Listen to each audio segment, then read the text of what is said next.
पारू या मालिकेच्या आजच्या भागात आपण पाहणार आहोत. प्रिया रोहितच्या बोटामध्ये अंगठी घालणारच असते, पण तितक्यात रोहित उठून उभा राहतो आणि त्यामुळे सगळ्यांनाच धक्का बसतो. आबासाहेब रोहितला काय झालं ते विचारतात, तर रोहित आबासाहेबांना म्हणत असतो की सगळ्यात आधी तुमची प्रॉपर्टी किती आहे ते सांगा मला. आणि ते ऐकून आबासाहेब म्हणतात की अरे आत्ता प्रसंग काय आहे आणि तू बोलतोय काय, आधी तू साखरपुडा करून घे.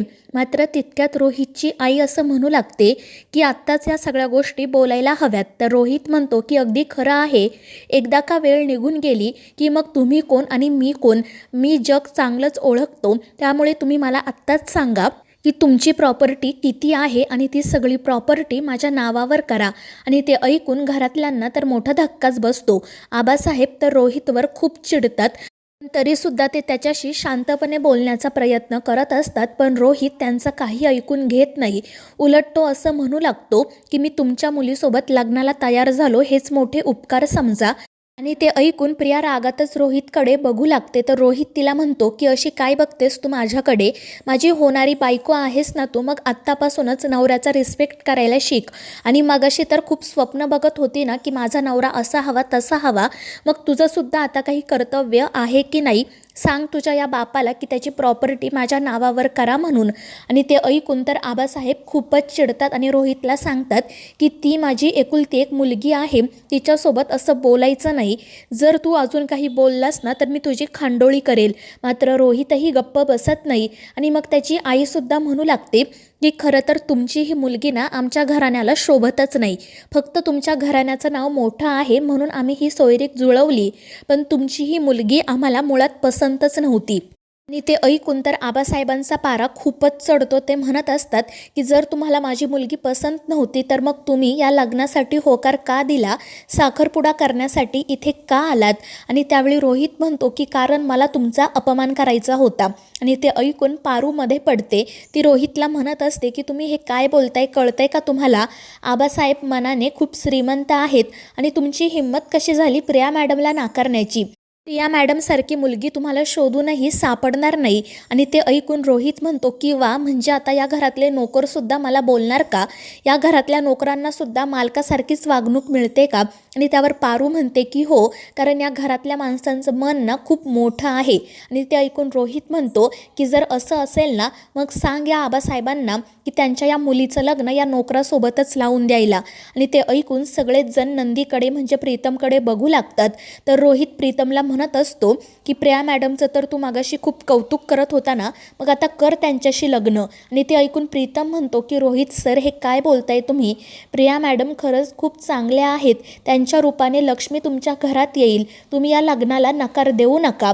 मात्र रोहित काही गप्प बसत नाही. तो आबासाहेबांना म्हणत असतो की मला माहीत आहे की तुमच्या घराण्याचं नाव खूप मोठं आहे आणि म्हणूनच तुम्हाला सोयरीक जुळवण्यासाठी मोठं घराणं हवं होतं, पण त्याचसोबत तुम्हाला तुमची प्रॉपर्टीसुद्धा वाचवायची होती आणि म्हणून तुम्ही तुमच्या या मुलीचं लग्न माझ्याशी जुळवलं, मला या सगळ्यात अडकवलं. पण जर तुमच्यात हिंमत असेल ना तर तुमच्या या मुलीचं लग्न या नोकरासोबत लावून द्या. आणि ते ऐकून आबासाहेब रोहितला म्हणतात मी अजूनपर्यंत शांत आहे, पण जर आता तू काही बोललास ना तर मी तुझी खांडोळी करेल, एवढं लक्षात ठेव.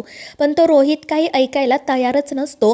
तो सुद्धा आबासाहेबांचा अपमान करत असतो. त्याचे आईवडीलसुद्धा आबासाहेबांना वाटेल ते बोलत असतात आणि त्यामुळे आबासाहेब म्हणतात की मी तुम्हाला एक चांगलं कुटुंब समजलो होतो, पण माझी सगळ्यात मोठी चूक झाली ती. आणि मग ते त्या लोकांना तेथून हकलून देतात. रोहित त्याच्या आईवडिलांसोबत तेथून निघून जातो. घडलेल्या प्रकाराचा सगळ्यांनाच धक्का बसलेला असतो. मात्र मग आबासाहेब प्रीतम जवळ जातात आणि त्याला म्हणतात की नंदी जर माझ्या मुलीचा होकार असेल तर तू तिच्यासोबत लग्न करशील का. आणि ते ऐकून सगळ्यांनाच खूप आनंद होतो. आणि मग त्यानंतर आबासाहेब प्रियाला विचारतात की प्रिया, नंदी चांगला मुलगा आहे, तुला तो पसंत आहे का, तू त्याच्यासाठी लग्नाला तयार होशील का. आणि ते ऐकून प्रिया तर खूपच खुश होते आणि ती हसतच प्रीतमकडे बघू लागते. आणि मग त्यानंतर आबासाहेब प्रियाला म्हणतात की मला मान्य आहे की नंदी आपल्या घरात नोकर म्हणून काम करतो, पण तो खरंच खूप चांगला मुलगा आहे ग, मी गेल्या अनेक दिवसांपासून त्याला बघतोय. आणि ते ऐकून प्रिया म्हणते की हो आबा, मी यांच्यासोबत लग्न करायला तयार आहे. आणि ते ऐकून सर्वच जण खूप खुश होतात. आदित्य, पारू, प्रताप यांचा आनंद तर गगनात मावेनासा होतो. आणि मग त्यानंतर आबासाहेब आदित्यला आणि पारूला सुद्धा म्हणतात की तुम्ही नंदीचे दादा आणि वहिनी आहात. दादा वहिनी म्हणजे आई वडिलांसारखेच आहात. मला सांगा तुमचा या लग्नाला होकार आहे ना?